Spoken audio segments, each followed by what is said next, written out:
Friends, welcome to my channel. ఈరోజు నేను మీకు 2023లో విడుదలైన మమ్మీస్ అనే యానిమేషన్ మూవీని ఎక్స్ప్లెయిన్ చేయబోతున్నా. మీరు గనక నా ఛానల్ని చూడటం ఇదే ఫస్ట్ టైం అయితే ప్లీజ్ సబ్స్క్రైబ్ చేసి పక్కనే ఉన్న బెల్ ఐకాన్ని రింగ్ చేయండి. ఓపెన్ చేస్తే ఏషియంట్ ఈజిప్ట్ ని చూపిస్తారు. ఆ టైంలో చారియట్ రేస్, అదేనండి గుర్రపందాలు బాగా ఫేమస్ అన్నమాట. వేరు ప్రాంతాలకు చెందిన చాలా మంది ఈ రేస్ లో పాల్గొంటారు. ఇప్పుడు మనకు మన మూవీ హీరో థాట్ ని చూపిస్తారు. అతను కూడా ఆ రేస్ లో పాల్గొంటూ ఉంటాడు. బట్ అందరికంటే ముందు వెళ్తున్న వ్యక్తి అతనితో ఫైట్ చేసి ఎలాగన్నా ఆపాలనుకుంటాడు. ఇది గమనించిన థాట్ కొంచెం స్లో అవగానే ఆ ఫస్ట్ లో ఉన్న వ్యక్తి ఇంకొక వ్యక్తి ఇద్దరు గుద్దుకోవడం వలన అక్కడ ఆగిపోతారు. ఇప్పుడు మన హీరోనే ఆ ఫినిషింగ్ లైన్ కి దగ్గరగా వెళ్ళుంటాడు. కానీ ఏం లాభం, మనం ఒకటి తలిస్తే దైవం ఇంకొకటి తలిచినట్లు అతను వెళ్లే ఆ బండి యొక్క ఒక వీలు ఊడిపోతుంది. దీని వల్ల ఘోరమైన యాక్సిడెంట్ జరిగి మన హీరో అక్కడికక్కడే చనిపోతాడు. తర్వాత సీన్ మోడర్న్ టైమ్స్ లో జరుగుతూ ఉంటుంది. కార్నబీ అనే ఒక ఆర్కియాలజిస్ట్ ఈజిప్ట్ లో ఇంతకు ముందు బ్రతికి ఉన్న రిచెస్ట్ కింగ్స్ అందరి గురించి డాక్యుమెంటరీ తీస్తూ ఉంటాడు. బట్ ఇతను ఇలా ఈజిప్ట్ కి వెళ్ళాడని తెలుసుకున్న వాళ్ళ మదర్ మాటికి కాల్ చేస్తూ జాగ్రత్తగా ఉండు, అసలే అది శపించబడిన ప్రదేశం, నువ్వు చాలా కేర్ఫుల్ గా ఉండాలని చెప్తూ ఉంటుంది. బట్ అతను మాత్రం అవేం పట్టించుకోకుండా ఆ కాల్ ని కట్ చేసేసి మళ్ళీ డాక్యుమెంటరీని స్టార్ట్ చేస్తుంటాడు. ఇలా అతను డాక్యుమెంటరీని రికార్డ్ చేస్తూ తన వ్యూవర్స్ అందరితో ఇప్పుడు మనం ఈజిప్ట్ లోనే రిచెస్ట్ క్వీన్ అయిన నెఫ్రాన్ యొక్క సమాధిని చూడబోతున్నామని వెళ్లి ఆ కఫన్ ని ఓపెన్ చేస్తాడు. బట్ అది ఖాళీగా ఉంటుంది. దీంతో ఆర్కియాలజిస్ట్ కి అసలు ఇక్కడ ఏం జరిగిందో అర్థం కాదు. సో అతను మరికొంచెం ఆ సమాధి లోపలికి వెళ్లి అక్కడున్న వాటన్నింటిని చదివినప్పుడు ఇలా చనిపోయిన వాళ్ళని మమ్మీలుగా మార్చుంటారు కదా, వాళ్ళు అలా మమ్మీలుగా మారిన తర్వాత మమ్మీ ప్రపంచంలోకి వెళ్లిపోతారు. అండ్ ఆ ప్రపంచం ఈ భూమికి కొన్ని వందల అడుగుల లోతులో ఉంటుందని తెలుసుకుంటాడు. అండ్ దానికి తోడు వాళ్ళు అలా టంగ్ ని ఓపెన్ చేసినప్పుడు ఒక బగ్ ప్రాణం పోసుకుని ఆ మమ్మీస్ ఉన్న వాళ్ళలోకి వెళ్ళటాన్ని చూస్తాడు. అండ్ ఆ సిటీ కూడా చూడడానికి ఎర్త్ లాగానే ఉంది. అంటే ఎర్త్ పై మనుషులు ఎలాగ నివసిస్తున్నారో ఈ మమ్మీస్ కూడా చనిపోయిన తర్వాత ఆ మమ్మీ ప్రపంచంలోకి వెళ్లి సేమ్ మనలాగే నివసిస్తుంటారు. ఇప్పుడు ఆ ప్రపంచంలో ఉన్న మన హీరో థాట్ ని చూపిస్తారు. అదే మూవీ స్టార్టింగ్ లో రేస్ చేస్తూ చనిపోయాడు కదా అతని దగ్గరికి చాలా మంది వచ్చి ఆటోగ్రాఫ్ ని తీసుకుంటూ ఉంటారు. అండ్ ఒక ఆమె అతని దగ్గరకు వచ్చి నువ్వెందుకు చిన్న వయసులో రేసింగ్ ని ఆపేసావు, ఎందుకు ఇప్పటి వరకు సెటిల్ అవ్వలేదని క్వశ్చన్ చేస్తుంటుంది. మీరు నా మీద ఎక్స్పెక్టేషన్స్ పెట్టుకోకండి, నేను మళ్ళీ జీవితంలో రేసింగ్ చేయను. అండ్ మిగతా వాళ్ళు కూడా గెలవాలి కదా, ఎంతసేపు నేనే గెలవాలంటే ఎలా అని కవర్ చేసేస్తాడు. అండ్ అతనికి పెళ్లి మీద కూడా ఇంట్రెస్ట్ ఉండదు. ఎందుకంటే వీళ్ళు ఆల్రెడీ చనిపోయి మమ్మీస్ గా మారి ఈ వరల్డ్ లో ఆఫ్టర్ లైఫ్ ని లీడ్ చేస్తున్నారు. వీళ్ళ లైఫ్ కి అసలు ఎండింగే లేదు. అంటే ఇది అలా కొనసాగుతూనే ఉంటుందన్నమాట. లైఫ్ కి ఎండ్ పాయింట్ అనేది ఉంటేనే కదా ఆ టైం లోపల మనం ఇవి చేయాలి అవి చేయాలని గోల్స్ ని సెట్ చేసుకుంటాం. బట్ వీళ్ళ లైఫ్ కి అసలు ఎండ్ అనేదే లేదు. సో మన హీరోకి దేనిపైన అంత ఆసక్తి ఉండదు. ఇంకొక వైపు థాట్ యొక్క చిన్న తమ్ముడు తన అన్న చేసిన రేసింగ్ పోస్టర్ ని చూసి నువ్వెందుకు మళ్ళీ రేసింగ్ ని స్టార్ట్ చేయకూడదు, నీకు ఇంకా చాలా మంది ఫ్యాన్స్ ఉన్నారు, వాళ్ళు ఖచ్చితంగా నేను సపోర్ట్ చేస్తారని చెప్తాడు. ఆ క్షణం మన హీరోకి తన కెరీర్ ని రీస్టార్ట్ చేయాలని అనిపించిన లాస్ట్ టైం అతను రేస్ లో పాల్గొన్నప్పుడు జరిగిన విషయాలన్నీ గుర్తొచ్చి భయపడిపోయి లేదు నేను చేయలేనని చెప్పేస్తాడు. తర్వాత థాట్ ఒక ముసలావిడ రోడ్ క్రాస్ చేయడానికి హెల్ప్ చేస్తూ ఉంటాడు. ఈ టైంలో ఆ సిటీ ప్రిన్సెస్ అయిన నెఫ్రాన్ అనుకోకుండా వాళ్ళకి డాష్ ఇస్తుంది. ఈ ప్రాసెస్ లో ఆ ముసలావిడ థింగ్స్ అన్ని పాడైపోతాయి. ఇది చూసిన మన హీరో తను తెచ్చుకున్న అతని వస్తువులను ఆవిడకి ఇచ్చేస్తాడు. ఇప్పుడు మన ప్రిన్సెస్ అక్కడ ఉన్న గార్డ్స్ ఎవరికి దొరకకుండా సైలెంట్ గా తన రూమ్ లోపలికి వెళ్లాలనుకుంటుంది. బట్ ఆవిడ ఆ గార్డ్స్ కి దొరికిపోవటంతో నేను మీ ప్రిన్సెస్ అని ఒక సాంగ్ పాడి వాళ్ళందరికీ తన ఐడెంటిటీని రివీల్ చేస్తుంది. ప్రిన్సెస్ మేడ్ అయిన యూజీ అక్కడికి వచ్చి ప్రిన్సెస్ మీరు ఇప్పటి వరకు ఎక్కడికి వెళ్లారని అడుగుతుంది. అందుకు మన నెఫ్రాన్ నేనా అలా చల్లగాలి పీల్చుకోవడానికి బయటకు వెళ్లానని చెప్తుంది. ప్రిన్సెస్ నెఫ్రానే ఈ రాజ్యానికి కాబోయే తర్వాత రాణి. అండ్ ప్రస్తుతం వాళ్ళ ఫాదర్ ఫరోనే లీడ్ చేస్తూ ఉన్నారు. అండ్ ఆయన మన ప్రిన్సెస్ పాడటాన్ని విని చూడమ్మా నువ్వు నా తర్వాత కాబోయే రానివి, మనం ఎంతసేపు ప్రజలను పాలించాలి, అంతేగాని ఇలా సింగింగ్ అని డాన్సింగ్ అని బయటపడి తిరగకూడదని చెప్తుంటాడు. ఆ తర్వాత రోజు ఒక సెరమనీని నిర్వహిస్తూ ఉంటారు. ఆ ఫరో రాజు ఒక ఫీనిక్స్ బ్యాజ్ ని తీసి ది గార్డెన్స్ ఆఫ్ లవ్ కి చిహ్నం. ఈమెనే నీకు కాబోయే భర్త ఎవరో నిర్ణయిస్తుందని చెప్తుంటాడు. ఇది విన్న ఆ నెఫ్రాన్, లేదు నాన్నగారు, నేను చిన్నపిల్లని, ఈ వయసులో చేయాల్సిన పనులు చాలా ఉన్నాయి, దానికి తోడు నాకు పెళ్లికి ఇంకా టైం కావాలి, నేను ఇప్పుడప్పుడే తయారుగా లేనని చెప్తుంటుంది. ఇది విన్న ఆ రాజు, లేదు తల్లి, నువ్వు కాబోయే క్వీన్వి, క్వీన్ కి చాలా బాధ్యతలు ఉంటాయి, అందులో పెళ్లి ఒకటి, నువ్వేం కంగారు పడకు, ఈ ప్రేమ దేవత నీకు తగిన వరుణ్ణి వెతుకుతుందని చెప్తుంటాడు. ఈ వీడియోని ఇప్పటి వరకు చూసారంటే మీకు నచ్చిందని అనుకుంటున్నా. సో అలా సైలెంట్ గా వెళ్ళిపోకుండా కొంచెం ఛానల్ సబ్స్క్రైబ్ చేయొచ్చు కదా ప్లీజ్. ఇలా మాట్లాడుకుంటూ ఉండగానే వాళ్ళు అరేంజ్ చేసిన స్టార్ గేట్ అనేది ఓపెన్ అవుతుంది. అండ్ దీని ప్రభావంతో ఆ ఫీనిక్స్ బ్యాడ్జ్ ఉంది కదా, అది ప్రాణం పోసుకుని రియల్ ఫీనిక్స్ లాగా మారి ఆ సిటీ మొత్తం తిరుగుతూ మన ప్రిన్సెస్ కి తగిన హస్బెండ్ ఎవరా అని వెతుకుతూ ఉంటుంది. అక్కడి వాళ్ళంతా కూడా అరే ఎంత అందంగా ఉందని ఆ ఫీనిక్స్ నే ఆశ్చర్యంగా చూస్తూ ఉంటారు. అది కూడా ఆ సిటీ మొత్తం తిరుగుతూ ఉన్నప్పుడు మన థాట్ యొక్క తమ్ముడు బూమరాంగ్ తో ఆడుకుంటూ ఉంటాడు. బట్ అది అనుకోకుండా వెళ్లి ఆ పక్షికి తగలటంతో అది వాళ్ళ ఇంట్లో పడిపోతుంది. దీనిని టెలిస్కోప్ ద్వారా దూరం నుంచి చూస్తున్న ఫరో యొక్క మంత్రి అతనే ఎన్నుకోబడిన వాడని చెప్పటంతో మన ఫరో కూడా మనుషుల్ని పంపించి థాట్ ని తన రాజభవంతికి తీసుకొని వస్తాడు. అతన్ని చూడగానే నెఫ్రాకి ఇతన్నే కదా లాస్ట్ టైం నేను ఢీకొట్టా అని అనుకుంటూ ఉంటుంది. థాట్ మాత్రం రాజుగారు నన్ను ఎందుకు ఇక్కడికి తీసుకొచ్చారని వాళ్ళందరినీ చూసి భయపడుతూ నేనేం చేయలేదు, నాకేం సంబంధం లేదని అంటుంటాడు. సో వాళ్ళతనికి జరిగిందంతా చెప్పి నువ్వే ప్రిన్సెస్ కోసం ఎన్నుకోబడిన వాడివని అంటారు. బట్ ఇప్పుడు కూడా థాట్ దానికి ఒప్పుకోకుండా లేదండి నాకు చాలా పనులున్నాయి, పెళ్లి నాకు ఇష్టం లేదండి, నేను చేసుకోండి అంటూ ఉంటాడు.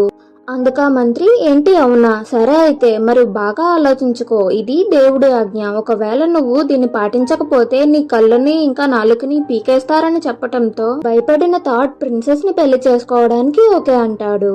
ఇప్పుడు ఆ మంత్రి ఒక వాల్యుబుల్ రింగ్ ని థాట్ కి ఇచ్చి ఇది పెళ్లి రోజున నువ్వు యువరానికి పెట్టాలి, అప్పటి వరకు దీన్ని నువ్వే జాగ్రత్తగా చూసుకోవాలి, ఇది నీ బాధ్యత, ఒకవేళ ఇది ఎక్కడైనా మిస్ అయిందనుకో తర్వాత నీకు జరగబోయేది ఎవరు ఊహించలేరని చెప్తాడు. తర్వాత సీన్ లో మన థాట్ ఇంకా నెఫ్రా ఒకరి గురించి ఒకరు తెలుసుకోవడానికి మాట్లాడుతూ ఉంటారు.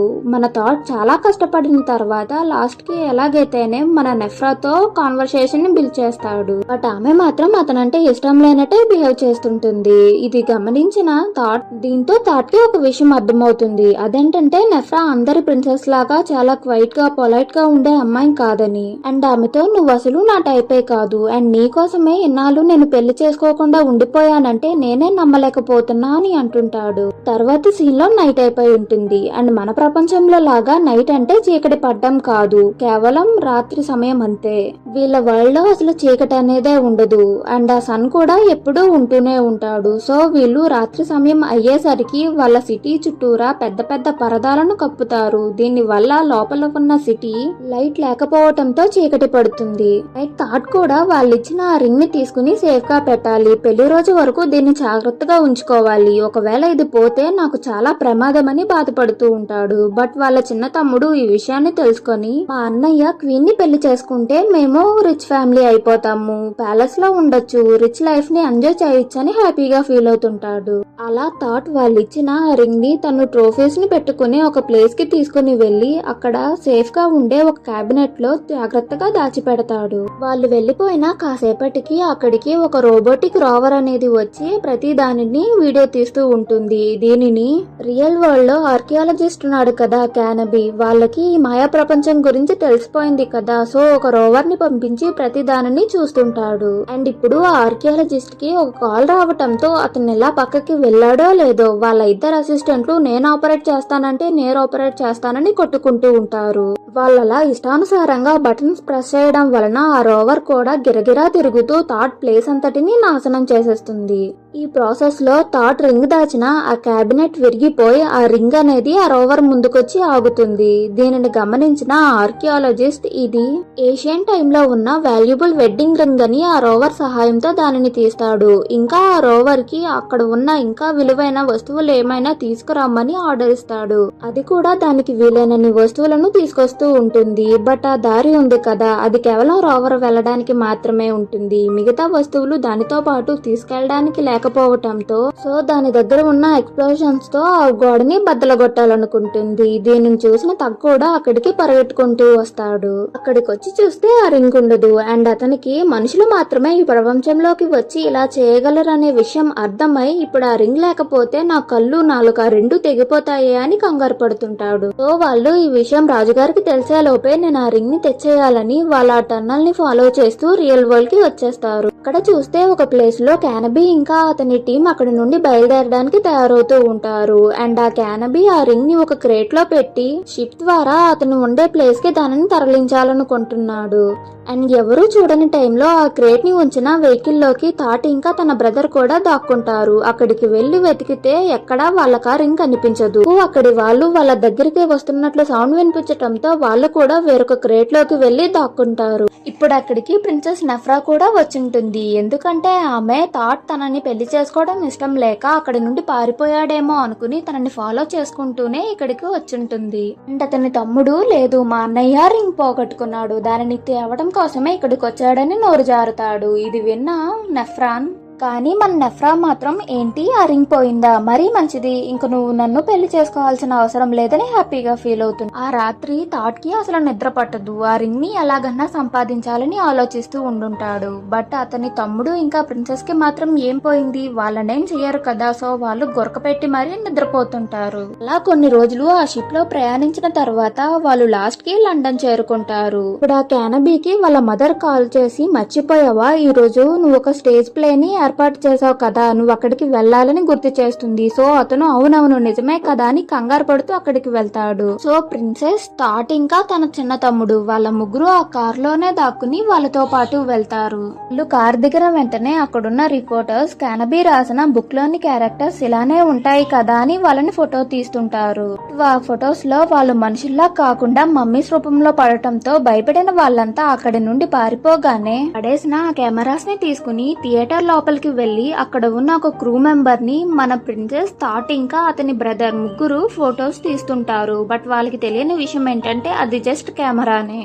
ఇప్పుడు ఆ క్రూ మెంబర్ మీరెవరో నాకు తెలుసు, పదండి పదండి అని వాళ్ళను బ్యాక్ స్టేజ్ కి తీసుకుని వెళ్లి ఆ థియేటర్ లో డ్రామా ప్లే చేసే వాళ్ళు కూడా సేమ్ వీళ్ళలాగా డ్రెస్అప్ అయి ఉండటంతో వీళ్ళని వాళ్ళతో కలిపేస్తాడు. ఇది కూడా ఆ గ్రూప్ తో కలిపి స్టేజ్ మీదకి వెళ్ళుంటారు. చుట్టూ ఉన్న వాళ్ళంతా నీట్ గా పాడుతూ డాన్స్ చేస్తూ ఉంటే మన నెఫ్రాకి ఇంకా థాట్ కి మాత్రం అక్కడ ఏం జరుగుతుందో అర్థం కాదు. కాసేపటికి నెఫ్రా అక్కడ జరుగుతున్న సీన్ ని అర్థం చేసుకుని తను కూడా మిగతా సింగర్స్ తో పాడుతూ అక్కడ ఒక ఆమె దగ్గర ఉన్న ఆ రింగ్ ని తీసుకుంటుంది.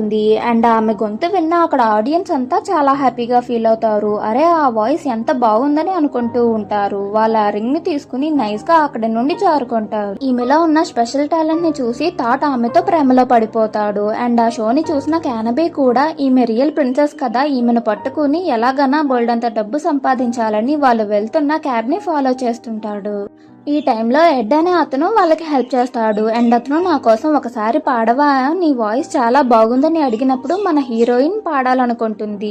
బట్ థాట్ ఆమెను ఆపి ఇలా పాడుకుంటూ కూర్చుంటే చాలా లేట్ అయిపోతుంది, మనం మన ప్రపంచానికి వెళ్లాలా వద్దా అని అంటుంటాడు. ఆ ఎడ్ కూడా తన కార్డ్ ని ఇచ్చి ఒకవేళ మీరు మీ మనసు మార్చుకుంటే ఈ అడ్రస్ కి రండని అక్కడి నుండి వెళ్లిపోతాడు. థాట్ యాక్షన్స్ ని చూసిన ప్రిన్సెస్ నువ్వు నన్ను ఎందుకు ఆపేశావు, నాకు సింగింగ్ అంటే చాలా ఇష్టమని అంటుంటాడు. అందుకు ఆమె నిన్ను కాపాడడం నా బాధ్యత, ఆ ఫీనిక్స్ పక్షి నన్నే కదా ఎంచుకుందని అంటుంటాడు. అందుకు వాళ్ళ చిన్న తమ్ముడు ఆ పక్షి కావాలనేం ల్యాండ్ అవ్వలేదు, నేను అనుకోకుండా కొట్టడం వల్లే అది మన ఇంట్లో పడిపోయిందని చెప్తాడు. ఇది విన్న ప్రిన్సెస్ ఆ పిల్లాడిని హక్ చేసుకుని ఇది నిజమైతే నేను థాట్ ని పెళ్లి చేసుకునే అవసరమే లేదని హ్యాపీగా ఫీల్ అవుతూ ఉంటుంది. అండ్ ఈ టైంలో ఆమె ఒక విషయాన్ని నోటీస్ చేస్తుంది. ఏంటంటే తను ఆ షోలో తీసుకొచ్చిన రింగ్ ఒరిజినల్ది కాదు, ఫేక్. దీంతో థాట్ పోయింది, మొత్తం అయిపోయింది, ఇంకా నా కళ్ళు నాలుక రెండింటినీ పీకేస్తారని కంగారు పడుతూ ఉంటాడు. సో మన ప్రిన్సెస్ అతన్ని కామ్ డౌన్ చేసి నువ్వేం కంగారు పడుకు, మార్నింగే మనం వెళ్లి ఆ ఒరిజినల్ రింగ్ ని కనిపెడదామని ధైర్యం చెప్తుంది. వాళ్ళు ఆ నైట్ కి ఉండటానికి ఎడ్ యొక్క ఇంటికి వెళ్తారు. అతను కూడా హ్యాపీగా వాళ్ళని ఇన్వైట్ చేస్తారు. ఆ నైట్ మన ప్రిన్సెస్ గురక పెడుతూ పడుకుంటుంది. దీని వల్ల నిద్ర పట్టని థాట్ బయటకు వచ్చి నాకు ప్రిన్సెస్ అంటే ఇష్టం, ఆమె తెలివితేటలు ధైర్య సాహసాలు వీటన్నిటినీ నేను ఇష్టపడతా, బట్ ఒకటే భయం, అదేంటంటే ఆమె పడుకునేటప్పుడు చాలా భయంకరంగా గురక పెడుతుందని కామెడీ చేస్తుంది. ఇటువైపు క్యానబీ ఈజిప్ట్ మమ్మీకి చెందిన కొన్ని సింబల్స్ అన్నిటినీ చూసి లాస్ట్ కి అది ప్రిన్సెస్ నెఫ్రాకి చెందిన ఉంగరమని అర్థం చేసుకుంటాడు. అండ్ లివింగ్ మమ్మీస్ అనేవి రియల్ గా ఉన్నాయని హ్యాపీగా ఫీల్ అవుతాడు. అండ్ అతను గర్వంగా వాళ్ళ మదర్ కి ఈ విషయం చెప్పి తొందరలోనే నీ కొడుకు పేరు ప్రపంచ దేశాలన్నిటిలో మారిమోగిపోతుందని అంటూ ఉంటాడు. ఇటువైపు ఎడ్ నువ్వు నా కోసం లైవ్ స్ట్రీమ్ లో పాడాలని మన ప్రిన్సెస్ ని ఒప్పిస్తాడు. అండ్ వాళ్ళకి కావలసిన బట్టలు అవన్నీ కొని ఇచ్చిన తర్వాత లైవ్ స్ట్రీమ్ ని ఏర్పాటు చేసి థాట్ కి ఇది నచ్చదు, ఇక్కడ నుండి వెళ్లిపోదామన్నా మన ప్రిన్సెస్ కి సింగింగ్ అంటే ఇష్టం కాబట్టి తనను అర్థం చేసుకుని ఎంకరేజ్ చేస్తాడు. ఆమె కూడా లైవ్ స్ట్రీమ్ లో పాడుతుంది. ఆమె వాయిస్ చాలా బాగుండటంతో కొన్ని నిమిషాల్లోనే కొన్ని మిలియన్ వ్యూస్ వస్తుంటాయి. ఈ లైవ్ ని క్యానబీ కూడా చూసుంటాడు. ఈమెనే ప్రిన్సెస్ నెఫ్రా అని ఆమె లొకేషన్ ని కనుక్కొని ఆమెను కిడ్నాప్ చేయాలనుకుంటున్నాడు. ఆ లైవ్ కంప్లీట్ అయ్యాక మన ప్రిన్సెస్ నా కల నిజమైందని హ్యాపీగా ఫీల్ అవుతూ ఉంటుంది. బట్ థాట్ మాత్రం ఆ రింగ్ ఇంకా దొరకలేదని సాడ్ గా ఫీల్ అయి అక్కడి నుండి వెళ్తుంటాడు. ఈ టైంలో ఆ క్యానబీ యొక్క అసిస్టెంట్స్ ఆమెను మత్తు ఉన్న ఇంజెక్షన్ తో షూట్ చేస్తారు. దీని వల్ల ఆమె స్పృహ కోల్పోగానే ఆమెను అక్కడి నుండి తీసుకెళ్తూ ఉంటారు. ఇప్పుడు థాట్ కి సగం నిద్రలో ఉండగా మెలకు వచ్చి చూస్తే అప్పటికే మన ప్రిన్సెస్ ని వాళ్ళు కిడ్నాప్ చేసి తీసుకెళ్లిపోతూ ఉంటారు. అతను కూడా ఆ కారు వెనకాల వెళ్లాలనుకుంటారు కానీ అప్పటికే అది లేట్ అయిపోతుంది. ఇప్పుడు మన హీరో ఎడ్ తో గొడవ పడుతూ నిజం చెప్పు, నువ్వు క్యానబీ టీమ్ లో ఒకటివి కదా, లేదా నువ్వేనా అతనికి ఇన్ఫర్మేషన్ ఇచ్చిందని అతన్ని తిట్టి దూరంగా ఉండమంటాడు. ఇప్పుడు ఆ క్యానబీ ఆమెను మ్యూజియం లో ఉంచి ఆమె ఒరిజినల్ ఐడెంటిటీని అందరికి చూపించాలనుకుంటాడు. అందుకోసం ఆ మ్యూజియం టికెట్స్ ని అందరికి అమ్ముతూ ఉంటాడు.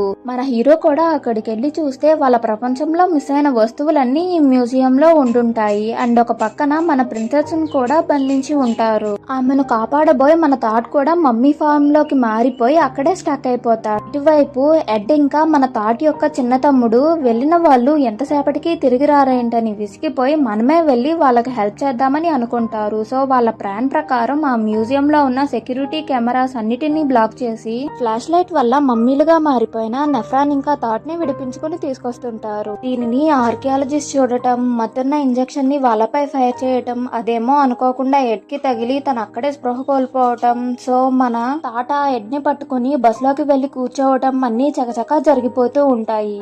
ఇంతవరకు బాగానే జరిగినా వాళ్ళలో ఎవరికి డ్రైవింగ్ కాదు కదా, కనీసం ఆ వెహికల్ ఏంటో కూడా తెలీదు.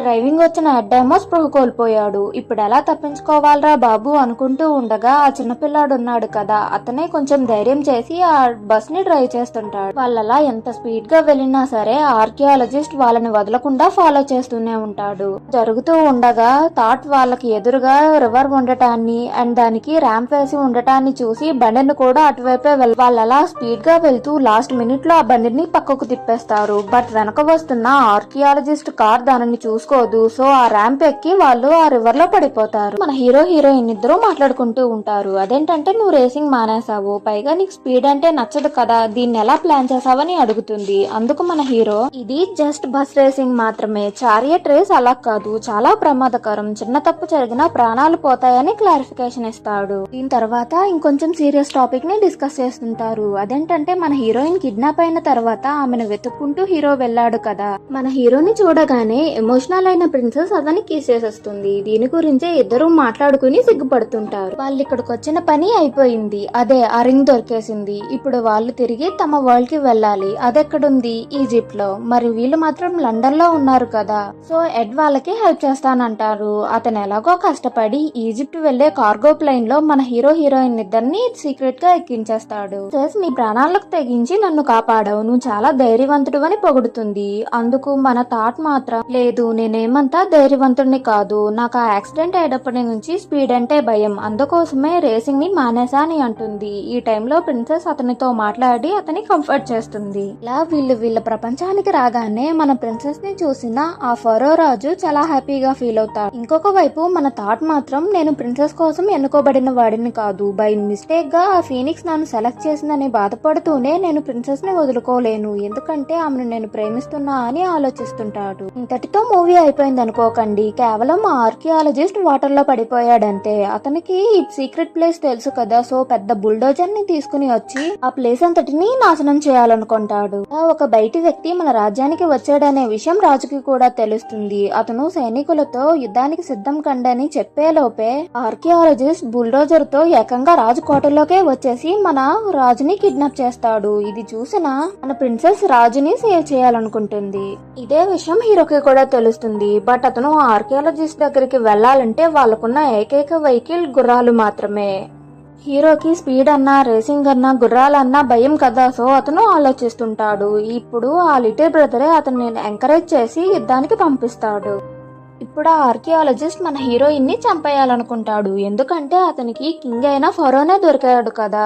ఇంకా లాస్ట్ మూమెంట్ లో మన హీరో అక్కడికి వచ్చి ప్రిన్సెస్ ని సేవ్ చేసేస్తాడు. అతని స్పీడ్ చూసి ప్రిన్సెస్ ఇంప్రెస్ అయిపోతుంది. వాళ్ళిద్దరూ కలిసి ఆ ఆర్కియాలజిస్ట్ ని ఫాలో చేస్తుంటారు. అతనేమో ఆ ఫరోని తీసుకుని అక్కడి నుండి వెళ్లిపోవాలని చూస్తుంటాడు. ఈ టైంలో మన హీరోకి లాస్ట్ లో జరిగినట్టుగానే ఇప్పుడు కూడా జరిగి యాక్సిడెంట్ అవుతుందేమోనని భయపడుతూ ఉన్నా ఎలాగన్నా సరే తన ప్రిన్సెస్ కి హెల్ప్ చేయాలని గట్టిగా డిసైడ్ అవుతూ అతను తన లైఫ్ ని రిస్క్ చేసి ఆర్కియాలజిస్ట్ ఉన్న బుల్డోజర్ పైకి దూకి అతనితో ఫైట్ చేస్తూ ఉంటాడు. ఈ టైంలో అనుకోకుండా ఫరో కూడా రిలీజ్ అయిపోతాడు. బట్ ఇప్పుడు వెళ్తున్న బుల్డోజర్ కి ఎదురుగా చాలా లోతున్న పెద్ద లోయ ఉంటుంది. దీనిని ప్రిన్సెస్ గమనిస్తుంది. ఇదే విషయాన్ని గమనించిన మన హీరో కూడా యువరాణిని దూరంగా తోసేసి తను ఆర్కియాలజిస్ట్ తో సహా ఆ లోయలో పడిపోతాడు. ఆ ఆర్కియాలజిస్ట్ మనిషి కదా, సో ఆ లోయలో పడిపోగానే అతను చనిపోతాడు. బట్ మన హీరో ఇప్పటికే చనిపోయి తన ఆఫ్టర్ లైఫ్ ని లీడ్ చేస్తున్నాడు. ఇంకా అతనికి చావేలా ఉంటుంది. సో అతను సేఫ్ గా ఆ లోయ నుంచి బయటకు వచ్చి మన హీరోయిన్ కి ఆ రింగ్ పెడతాడు. అండ్ మన ప్రిన్సెస్ ఇంకా హీరో అక్కడే పెళ్లి చేసుకున్నట్లు చూపించటంతో ఈ మూవీ అనేది చాలా హ్యాపీగా ఎండ్ అవుతుంది. ఈ వీడియోని లాస్ట్ వరకు చూసినందుకు చాలా చాలా థ్యాంక్స్. మీకు కనుక నా ఎక్స్ప్లెనేషన్ నచ్చితే లైక్ చేసి మీ ఫ్రెండ్స్ అండ్ ఫ్యామిలీకి షేర్ చేయండి. అండ్ ప్లీజ్ నా ఛానల్ని సబ్స్క్రైబ్ చేయడం మాత్రం మర్చిపోకండి.